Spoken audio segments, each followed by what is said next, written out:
아멘. 우리는 지난 시간에 이제 죄의 경중에 대해서 함께 살펴보았습니다. 우리는 모든 죄를 정말로 심각한 것으로 여겨야 됩니다. 모든 죄는 하나님 크기만큼의 죄를 갖습니다. 그러나 이 모든 죄 중에도 경중이 있다고 했습니다. 그렇죠? 더 무게를 갖는 이 죄들은 우리가 더 크게 경계를 해야 되는 것이죠. 이 죄를 자꾸 우리는 어떤 서로에게 범하는 어떤 것 수준으로 생각하거나 사회적인 합의로 인한 어떤 혹은 이제 도덕과 윤리와 질서를 범하는 것 정도로 생각하면 안 됩니다. 모든 죄는 근원적으로 하나님을 대적하는 겁니다. 그리고 보통 또 죄를 질 때 우리가 하는 것 중에 하나는 합리적인 이유를 근거를 들어서 자기 죄를 합리화하는 경우도 있단 말이에요. 네, 여러분 아셔야 됩니다. 모든 죄는 무조건적으로 그게 비교적으로 작다 할지라도 그건 다 하나님께 대하여 짓는 죄이기 때문에 하나님 크기만큼의 비중을 갖는다. 이걸 반드시 여러분 아셔야 돼요. 그러면서도 이제 죄의 그런 경중, 죄의 크기가 분명히 있다는 거. 그렇죠? 그 무거움을 규정하는 게 뭐라고 했습니까? 죄의 그 경중을 규정하는 거? 뭐가 죄의 크기를 규정합니까? 다 큰데 그 중에서도 큰 죄가 있고 그 큰 죄를 짓는 사람은 지옥에서 더 큰 심판을 받는다. 여러분 이걸 반드시 아셔야 돼요. 뭐예요? 십계명이 보여주는 것처럼 이 우선순위가 있는 것이죠. 모든 것이 하나님께 짓는 거지만 하나님께 대하여 짓는 이 죄, 그리고 사람에게 짓는 이 죄가 이제 어떤 경중의 차이가 있는 것입니다. 그리고 이 죄 짓는 그 존재가 어떤 지위와 어떤 위치와 은사를 가졌는가에 따라서도 죄의 크기가 결정됩니다. 그렇죠? 대통령이 짓는 죄와 일반 인들이 짓는 죄의 크기는 이 형태는 똑같아도 크게 차이가 있는 거예요. 목회자가 짓는 죄와 이 성도에 짓는 죄가 똑같아도 목회자가 짓는 죄가 더 큰 겁니다. 그렇죠? 그리고 그리스도인이 짓는 죄와 비그리스도인이 짓는 죄가 동일해도 뭐가 더 큰 죄예요? 그리스도인이 짓는 죄가 더 큰 죄란 말이에요. 이것들을 아셔야 돼요. 또 우리가 짓는 죄를 짓는 대상이 누구냐에 따라서 또 이 크기가 결정됩니다. 그렇죠? 하나님께서 권위를 주신 사람, 그렇죠? 부모든 아니면 교회의 권위, 이 목회자이든 아니면 직장의 상사, 어떤 권위를 좀 갖고 있는 자들에 대해서 내가 짓는 죄가 더 큰 겁니다. 그 권위가 가지고 있지 않는 자들보다. 그래서 여러분들 이러한 물론 이 안에는 어떤 우리의 동기, 의도적이냐 비의도적이냐 아니면 그 피해가 어느 정도냐 이런 것들도 다 이제 더 우리가 생각해 볼 수 있겠지만 이런 죄의 어떤 경중이라는 것이 분명히 있다는 것을 아셔야 돼요. 하나님의 질서 속에서 우리가 이런 것들을 생각하고 이 죄를 경계하고 이 죄를 피하고 죄와 싸우고자 해야 됩니다.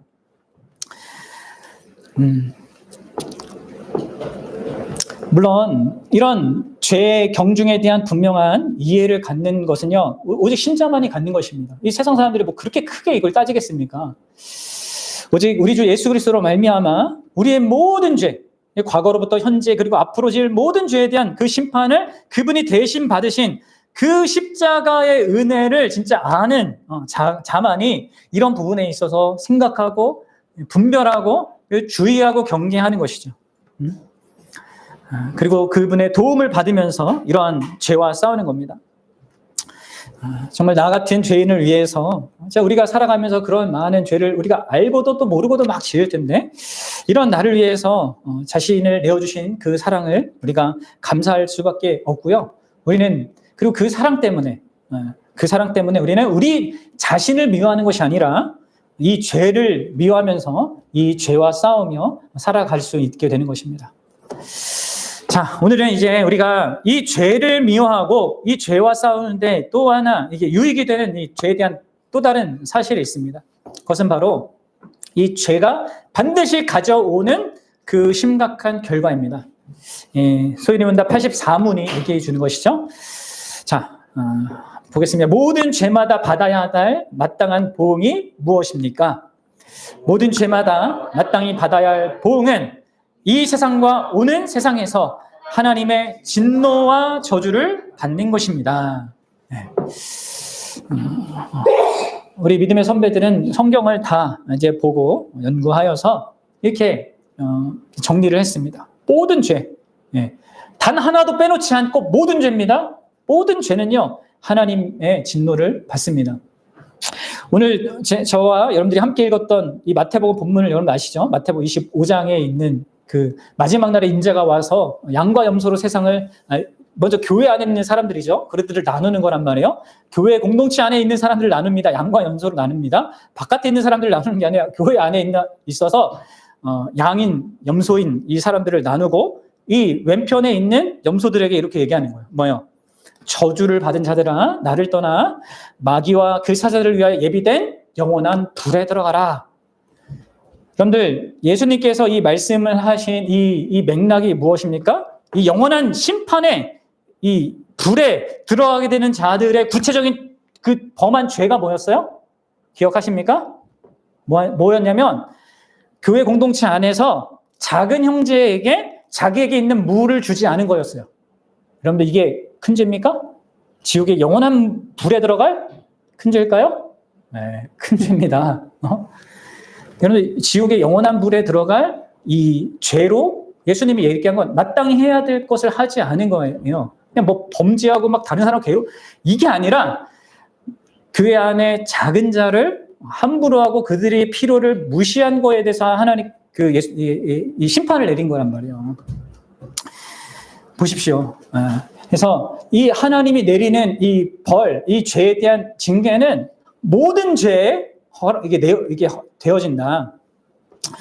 자, 먼저 우리가 이런 맥락에서 좀 생각해 볼 것은 반드시 모든 죄가 단 하나도 빼놓지 않고, 제가 계속 반복하지만 반드시 진노와 저주를 받는다. 달리 표현하면 진노와 저주의 필연성입니다. 성경은 분명히 하나님께서 죄를 범한 죄인들에 대하여서 진노하시고 그 죄책을 묻는다고 얘기하십니다.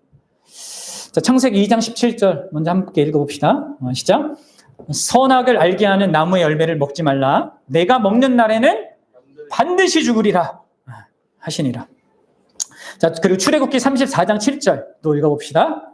보세요. 시작. 인자를 천대까지 베풀며 악과 과실과 죄를 용서하리라. 그러나 벌을 면제하지 아니하시고 아버지 악행을 자손 3, 4대까지 보응하리라. 벌은 면제하지 않는다 얘기합니다. 또 신명기 32장 41절도 같이 읽어봅시다. 시작. 내가 내 번쩍이는 칼을 갈며 내 손이 정의를 붙들고, 손 나왔습니다. 그렇죠? 내 대적들에게 복수하며 나를 미워하는 자들에게 보응할 것이다. 자, 그리고 나훔 1장 3절 말씀이요. 시작. 여호와는 노하기를 더디하시며 권능이 크시며 벌 받을 자를 결코 내버려 두지 아니하시느니라. 여호와의 길은 회오리 바람과 광풍에 있고 구름은 그의 발의 티끌이로다. 여러분, 모든 이 중에서 제가 핵심적인 것만 갖고 왔지만 모든 성경의 말씀은 분명하게 하나님께서 죄에 대해서, 그것도 모든 죄에 대해서 반드시 보응하는 분이라는 것을 말하고 있습니다. 그리고 우리가 이전에 수련회 때도 봤던 말씀이죠. 에스겔서 22장 14절에서 또 이렇게 확증하시죠. 내가 내게 보응하는 날에 내 마음이 견디겠느냐? 내 손에 힘이 있겠느냐? 나 여호와가 말하였으니 내가 이루리라. 내가 말했기 때문에 반드시 그걸 이룬다. 이렇게 얘기하십니다. 그분은 그냥 우리한테 말해놓고 안 지키는 우리라 다르죠. 말해놓고 그분은 반드시 그것을 행하시는 분이란 말이에요. 그래서 여러분들, 우리는 의심하지 말고 이 말씀을 있는 그대로 믿어야 됩니다. 죄의 봉은 반드시 있다. 예수 믿지 않고 회개하지 않고 그렇게 이 죄에 대한 문제를 해결하지 않고는요, 그 어떤 존재도 예수님의 이 보응인, 하나님의 보응인 진노와 그 저주를 피할 수 없습니다. 세상 사람들이나 특히 또 기독교 안에 하나님은 사랑이다 라는 이 사실을 오해해서 생각하는 사람들은 이런 말씀은 잘 안 봐요. 안 보려고 합니다.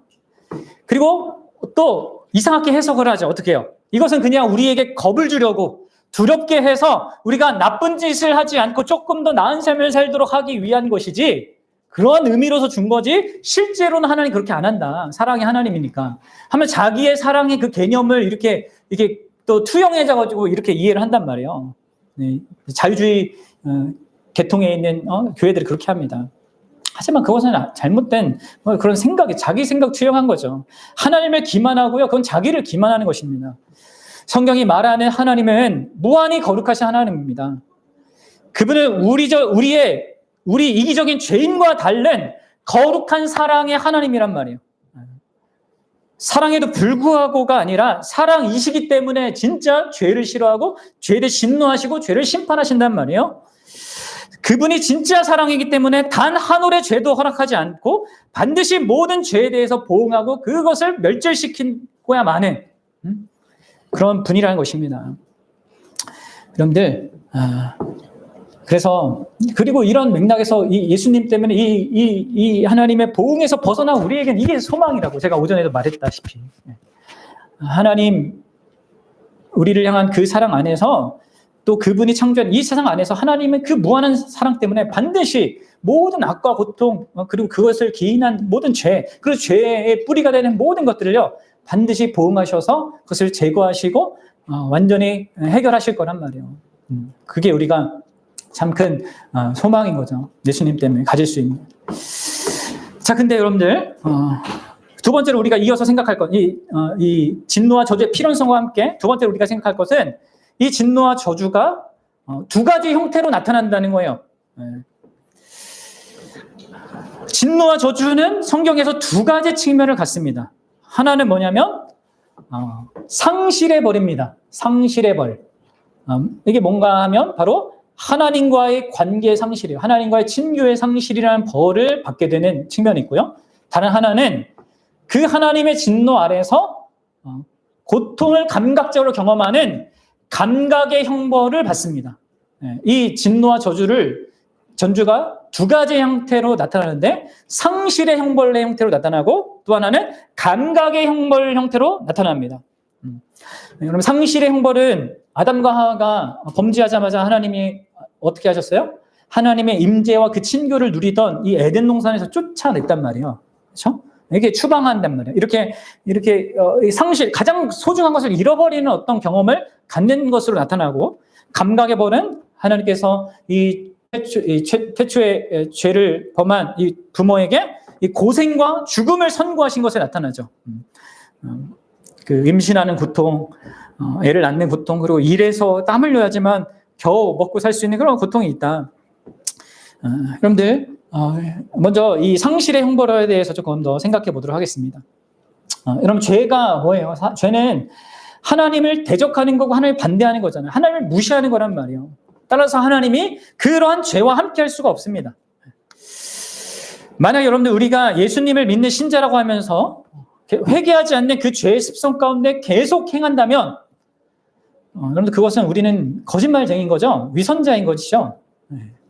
그래서 사도 요한이 요한일서 3장 6절에서 이렇게 얘기했어요. 같이 읽어보겠습니다. 그 안에 거하는 자마다 범죄하지 아니하나니 범죄하는 자마다 그를 보지도 못하였고 그를 알지도 못하였느니라. 그럼 여기서 사도 요한이 범죄하지 않는다라고 이렇게 얘기하는데 모든 예수님 안에 거하는 사람, 예수님과 관계 맺어 살아가는 사람은 범죄하지 않는다라고 합니다. 이것은 죄를 전혀 지지 않는다라는 것은 아닙니다. 이미 요한일서 1장 8절에서 우리가 죄가 없다고 하면 스스로 속이는 거고 진리가 우리 속에 없는 거다 이렇게 얘기했어요. 그리고 그런 맥락에서 우리가 이런 표현을 이해해야 되는데 한글로 이렇게 이 헬라어 이 내용을 설명하니까 이게 이렇게밖에 설명 못하는 건데 영어 성경을 대부분 보면 뭐라고 하고 있냐면 습관적으로 짓는 죄를 얘기해요. keeping on sin이에요. keep on sin이 계속적으로 그 죄에 머물고 있을 수 없다는 거예요. 하나님의 자녀가 죄를 짓지 않는다는 것은요. 요한일서에서 다 그런 의미입니다. 왜요? 예수님과 함께 살고 있기 때문에. 내가 아내와 살고 있는데 아내가 싫어하는 거 계속한다. 그럼 말이 안 되잖아요. 그렇죠? 그럴 수 없다는 거예요. 일시적으로는 그럴 수 있죠. 근데 이 죄를 짓는다고 내가 이 존재와 관계가 없다는 거, 이 존재를 소중하게 여기지 않는다는 것입니다. 예수님이 절대적으로 미워하는 것을 하면서 그분과 가까운 관계에 있다는 것은 말이 안 된다. 이게 그런 얘기입니다. 그리고 그로 말미암아 이 죄는 하나님께로부터 이 예수님과의 그런 교제를 상실하게 만드는 그런 벌을 받게 되는 겁니다. 그리고 그렇게 죄는 근원적인 인간의 최고의 행복을 앗아가는 겁니다. 그 결과가. 우리의 최고의 행복이 뭡니까? 바로 하나님을 기뻐하고 즐거워하는 것입니다. 여러분들이 지금 기뻐하고 있는 모든 것의 근원이 바로 그분이잖아요. 예? 근데 그분을 잊는다. 그것이야말로 여러분 제일 큰 형벌이에요. 제일 큰. 하나님의 진노와 저주의 가장 결정적인 실상입니다. 이것을 여러분들 그런 시각으로 아는지 모르겠어요. 그래서 여러분들 이 다윗이 범죄했을 때 뭐라고 합니까? 주의 성령을 내게서 거두지 마십시오. 하면서 막 하나님께 간구하지 않습니까? 인간의 모든 행복은 하나님 그분과 결부되어 있습니다. 생각해 보십시오. 모든 것이 다 공급되어 있고 외적으로 부족함이 없는 아가들이 있다고 생각해 봐요. 단 하나 없는 게 뭐냐면 그 아가들을 마음과 힘과 뜻을 다해 사랑하는 부모가 없어. 그럼 여러분 아가들이 어떻게 정상적으로 자랄 수 있습니까? 없습니다. 그래서 여러분들 부잣집 자녀들이 이 부모들이 다 맨날 바쁘니까 바르게 성장하는 그런 일이 드문 겁니다.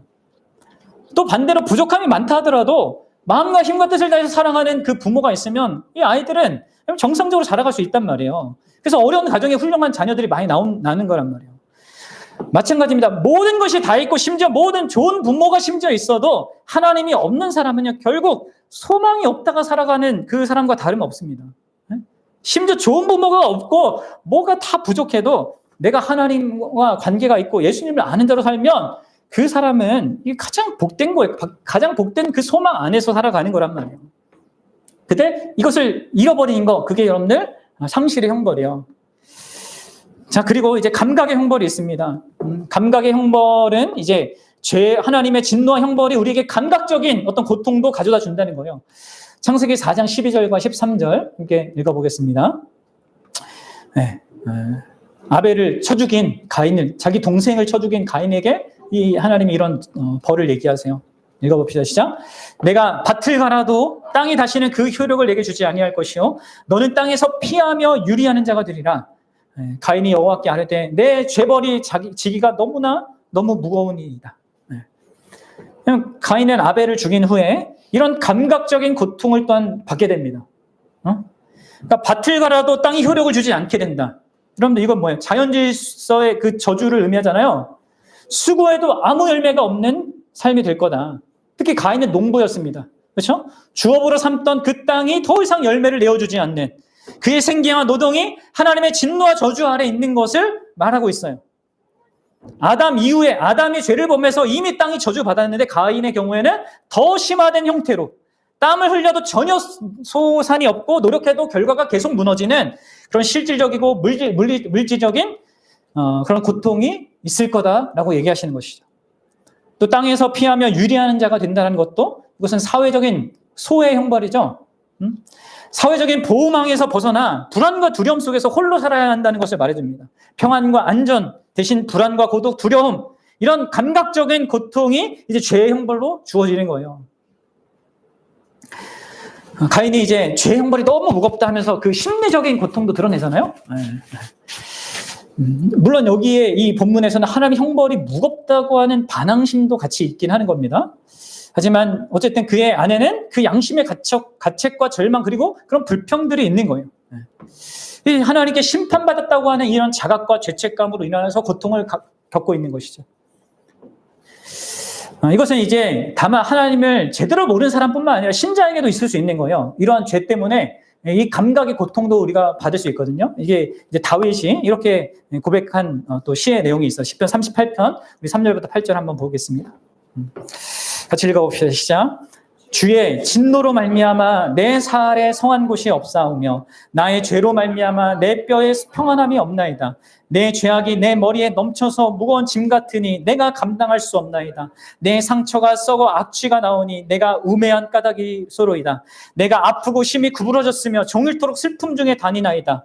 내 허리에 열기가 가득하고 내 살에 성한 곳이 없나이다. 내가 피곤하고 심히 상하였음에 마음이 불안하여 신음하나이다. 다윗도 자기의 죄로 말미암아 이러한 감각의 고통을 경험하는 그런 시절도 이렇게 많았단 말이에요. 그렇죠? 그러니까 이 죄는 죄책감이라고 하는 그런 마음의 고통뿐만 아니라 몸의 무너짐도 분명히 가져다 주는 경우가 있습니다. 물론 우리는 모든 고난이 다 죄로 말미암았다 이렇게 얘기하면 안 됩니다. 또 모든 죄가 즉각적으로 이런 냉혹한 고난으로 이어진다는 것도 그렇게 생각하시면 안 됩니다. 하지만 분명하게 성경은 죄가 이렇게 하나님의 어떤 형벌이라는 것을 가져오는 그런 실체다라고 말합니다. 그리고 이렇게 두 가지 형태로 나타나는 거예요. 하나님 상실의 형벌과 감각의 형벌로. 근데 이 상실의 형벌과 감각의 형벌이요, 또한 두 가지의 시점으로 나타나요. 곧 이 땅의 현세적인 것과 곧 또 하나 미래적인 것, 영원한 것의 의미로서 나타납니다. 죄는 장차 죄인을 지옥의 심판을 경험하게 할 그 지옥의 심판에서 감각의 형벌과 상실의 형벌을 가장 무한하고 영구하게 겪도록 만들 뿐만 아니라 이 현재에서도 온갖 불행을 경험하게 만든다는 것을 여러분 아셔야 됩니다. 어떤 의미에서 여러분들 모든 사람들이 현재적인 그 하나님의 보응 아래 삶을 시작합니다. 왜냐하면 이제 죄인으로 우리가 태어나잖아요. 시작하자마자 우리는 죽음의 위협과 죽음과 결부되어 있는 어떤 불행의 일부를 경험하며 살아간단 말이에요. 감각적으로. 병에 걸리고 고치고 이런 과정이 필요해요.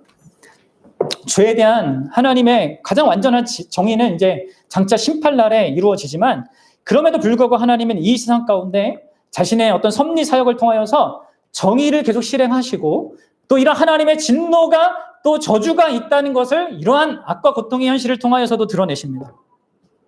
물론 하나님의 이 정의 실행은 우리가 기대하는 방식으로 행해지지 않습니다. 그분은 주권적인 자유 가운데서 자기의 심판을 행하십니다. 자신이 합당하다고 여기는 방식으로 그 심판을 집행하거나 또 때로는 연기하시거나 때로 제한하십니다. 그러나 그럼에도 불구하고 우리가 알아야 될 것은 반드시 하나님은 정의롭게 모든 죄를 벌하신다는 거예요. 우리는 이 사실을 잊지 말아야 합니다. 앞서 감각의 형벌이라는 것을 다루면서 얘기했지만 여러분, 죄는 우리 육신에 대한 어떤 현재적인 형벌적 심판을, 감각적 심판을 가져올 수 있어요. 신약에도 예가 있잖아요. 우리가 오늘 성찬도 했지만 고린도 교회에서 성찬에 잘못 참여한 자들, 교회 공동체에 대하여서 이렇게 함부로 한 자들에 대해서 하나님께서 질병과 죽음을 고린도 교회 그 지체들한테 가져다 주셨단 말이에요. 그래서 주의하라고 이 사도 바울이 경고하잖아요. 그럼 모든 죄가 물론 이런 현재적인 형벌을 반드시 가져다 주지는 않지만, 다시 말하지만 그럴 가능성도 있다라는 것을 여러분 반드시 아셔야 돼요. 더 이상 얘는 안 되겠다면 그냥 데려가시는 거죠. 여러분들 죄를 경계해야 합니다. 하나님께서 이 땅에서 이런 죄에 대하여서 하나님의 진노와 그 저주의 그런 심판을 행하는 통로로 사용하는 하나의 수단이 또 있습니다. 그것은 바로 시민 정부의 칼입니다. 그러니까 이 땅에 이 시민 사회 그리고 정부의 어떤 이 공권력 있잖아요. 이걸 가지고 또한 현재적인 심판을 주실 수도 있어요. 하나님은 노아의 홍수 이후에 노아와 일반 은혜 언약을 맺죠. 너와 이 모든 만물과 내가 이 언약을 맺겠다 하면서 하실 때 그분이 이제 사형 제도를 언급하셔요. 창세기 9장 6절을 함께 볼게요. 창세기 9장 6절입니다. 시작. 다른 사람의 피를 흘리면 그 사람의 피도 흘릴 것이니 이는 하나님이 자기 형상대로 사람을 지으셨음이라. 다른 사람의 피를 흘려서 다른 사람을 죽이면 그 사람도 피를 흘려야 된다. 이거 복수하라는 의미가 아니에요. 성경에는 하나님께서 개인적으로 복수하라고 한 말이 전혀 없습니다. 오히려 개인적인 복수를 성경은 정죄합니다. 레위기 보면 절대 하면 안 되는 것을 얘기해요. 그래서 그런 맥락에서 이 말은 무엇이겠어요? 이것은 이 공동체가 합의하는 것 속에서 그 정부의 감독 속에서 법에 따라 집행되는 사형제도를 얘기하는 거예요. 그리고 이것은 나중에 이스라엘의 그 시민법으로 또 규정이 됩니다. 다른 사람의 피를 흘릴 때 사법 제도로 두세 사람의 증인을 세워서 그것을 다루도록 하나님이 정하신단 말이에요. 물론 여러분들 시민 정부가 타락해서 악과 고통을 조정할 수 있습니다. 그렇죠? 북한이나 지금 중국이나 그럴 수 있단 말이에요. 그래서 신자가 크게 핍박당할 수 있지만 그럼에도 불구하고 가장 압제적인 그런 정부에서조차도 사회가 붕괴되고 완전히 무정부 상태가 되는 것을 막는 것, 그것을 그래도 정부가 하는 거예요. 그리고 그것이 어느 정도의 악을 억제합니다. 그래도 그렇게 하는 거예요. 근데 하나님께서 이 세상 권세를 가지고요, 선을 행하는 자에게 칭찬을, 이게 상을 주고요, 악을 행하는 자에게는 하나님의 보응을 드러내는 그런 수단으로 삼는 것입니다. 그렇게 하여서 이 시민 정부는 세상이 극도로 타락하는 것을 막는 거죠. 그래서 그런 역할을 하는 우리가 이 지도자들을 위하여서 우리가 기도를 하라고 하는 겁니다.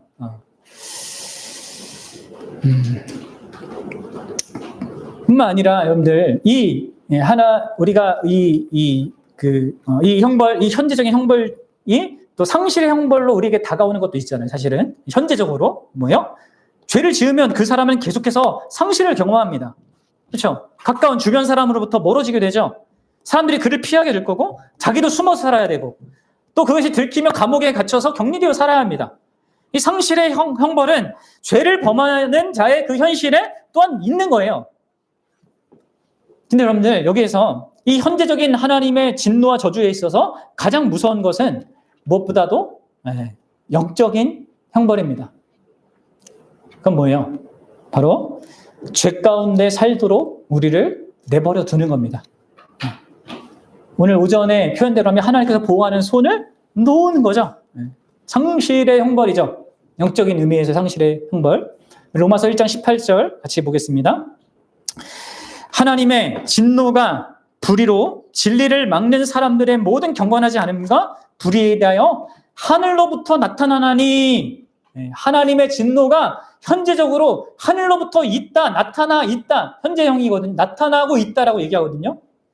그리고 나서 사도 바울이 얘기하는 이어지는 내용은 그 진노를 3번이나 뭐라고 표현하냐면 하나님께서 내버려 두셨다. 내버려 두셨다. 내버려 두셨다라는 말로 표현합니다. 외적인 어떤 이 감각의 그게 아니라 내적인 이 상실의 심판을 주는 거예요.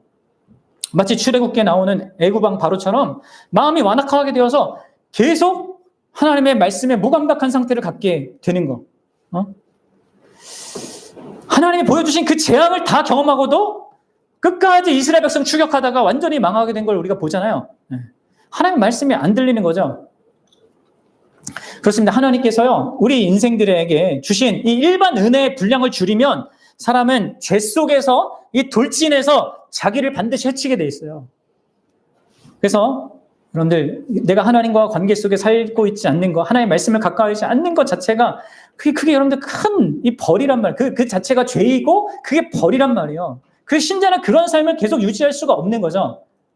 하나님 말씀을 가까이 하지 않고 그 하나님의 말씀을 기뻐하지 않는 자기 상태에서 이게 걱정하고 염려하고 기도해야 될 이거란 말이에요. 근데 여러분들, 우리가 이 땅에서 이게 영위하는 이런 상실의 벌과 이 감각의 벌은요, 장차 이 미래의 영원한 그런 형벌에 사실 맛보기에 불과합니다. 여러분, 이걸 아셔야 돼요. 현재적인 이 모든 형벌들은 영원한 형벌이 그런 방식으로 2가지로 있음을 알려주는 아주 작은 사인입니다. 죄에 대한 진정한 벌은 사람이 죽은 후 또는 부활 후에 가해지기 시작할 것입니다. 여러분, 마태복음 16장 27절 같이 읽어봅시다. 시작.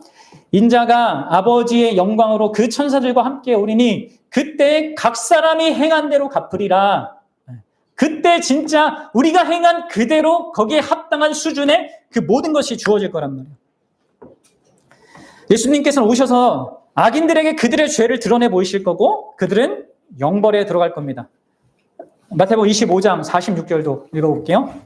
시작. 그들은 영벌에, 의인들은 영생에 들어가리라 하시니라.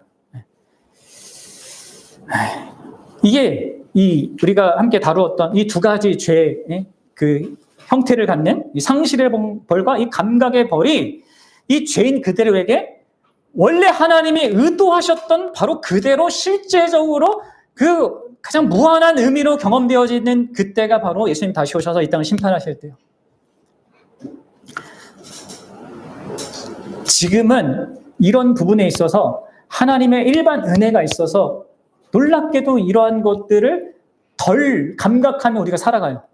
그리고 그게 그렇게 무시무시하고 심각한지를 잘 모르며 살아갑니다.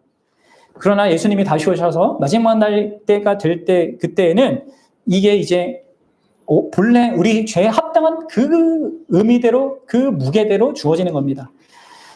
그것을 예수님이 바로 앞에 5절 앞에서 25장 41절에서 이렇게 명확하게 얘기합니다. 같이 읽어보겠습니다. 시작. 또 왼편에 있는 자들에게 이르시되 저주를 받은 자들아 뭐요? 나를 떠나. 이게 뭐예요? 상실해 버립니다. 나를 떠나라. 그리고 마귀와 그 사자들을 위하여 예비된 영혼의 불에 들어가. 이건 뭐예요? 감각의 형벌입니다. 그렇습니다. 지옥에서의 모든 이 심판, 그것은 상실의 벌. 하나님, 그 하나님으로부터, 하나님의 모든 선함으로부터 전적으로 분리되어서 모든 은총과 자비를 전혀 누리지 못하는 그런 상태를 말합니다. 이 땅을 사는 동안에는 일반 은혜라도 있어서 우리를 기쁘게 하고 감사하게 하고 이렇게 즐겁게 하는 뭐라도 있지만, 그럼 지옥에서는 그 모든 것을 다 박탈당하는 것입니다. 이것을 예수님이 이 혼인잔치에 쫓겨나서 바깥 어두운 곳에서 슬피 울며 이를 간다. 이런 말로 표현한 거예요. 상실의 형벌을. 또한 지옥에서의 감각의 형벌은 뭡니까? 불의 고통으로 묘사되는 것을 경험한다는 거죠. 이 땅에서 인간이 경험할 수 있는 가장 끔찍한 그런 고통의 그게 이제 이 화형, 이 불로 인한 그 고통인데, 지옥의 고통은 이제 그것을 초월한 어떤 건 거죠. 그걸로 묘사하지만 그 불의 고통 정도가 아니라 그걸 초월한 어떤 거란 말이에요. 하나님을 반역한 것을 택한 자들, 하나님의 말씀에 이게 순종하지 아니하는 모든 자들은요, 자신의 육신과 영혼의 그 비탄 속에서 영원토록 타는 듯한 그런 고통을 반드시 당하게 됩니다. 이 땅에서 그 죄값을 정당하게 받지 않고 죽은 많은 죄인들을 보면서 많은 사람들이 하나님 어디 있냐? 하나님이 정의로우면 이게 말이 되냐? 이렇게 말하곤 합니다. 하지만 여러분들, 성경은 분명히 이야기해요. 하나님은 정확하게 죄값을 감당하게 하십니다. 이 땅에서 받지 못했다면 영원한 세계에서 그분은 그 대가를 정당하게 요구하실 것입니다. 여러분, 불화할 게 아닙니다. 이 땅에서 잘 먹고 잘 살고 그런데 악을 저지르면서도 그런다. 전혀 불화할 게 아닙니다. 그 사람이 가진 것 때문에 그 사람의 벌은 더 큰 거예요. 여러분들, 말씀을 맺겠습니다. 우리는 모든 죄가 진짜 하나님의 진노와 저주라는 그 보응을 반드시 받는다는 것을 기억해야 합니다. 그것이 이 현세와 또 내세에서 다른 국면으로 나타나겠지만, 하나님은 반드시 공의롭게 하나님의 기준에서 그 형벌을, 그에게 적합한 그 진노와 저주를 반드시 내리시는 분인 거예요. 우리가 눈에 보이는 현실이 마치 하나님의 이러한 공의로운 진노와 저주가 잘 드러나는 것처럼 보이지 않고, 악한 자는 오히려 잘 되고 선한 자는 오히려 얼으며 처하는, 믿는 자는 더 어렵고 안 믿는 자는 더 잘 되는 것처럼 보인다 할지라도, 여러분들, 사실 엄밀하게 따지면 선한 자는 아무도 없지 않습니까? 그렇죠? 우리 모두가 악한 자 아니에요. 우리 모두는요, 다 우리가 누릴 자격 없는 온갖 것을 은혜로 받아 누리고 있는 것임을 알아야 돼요. 우리가 남보다 잘나서, 특별히 믿는 자라 할지라도 남보다 잘나서 남들보다 더 도덕적이고 윤리적이라서 우리가 많은 좋은 것들을 누리는 그런 게 아닙니다. 우리가 짓는 죄가 더 나쁜 거라니까요. 똑같이 거짓말하고 똑같이 뭐 잘못한다 하더라도 우리가 짓는 게 더 나쁜 거예요. 그러면 우리는 더 하나님의 은혜를 사실 받으면 안 되죠. 그렇죠? 하나님께서 공의롭게 진짜 뭘 다 한다면 모든 인생이 다 지옥의 불구덩이에 다 빠져도 할 말이 없는 거예요.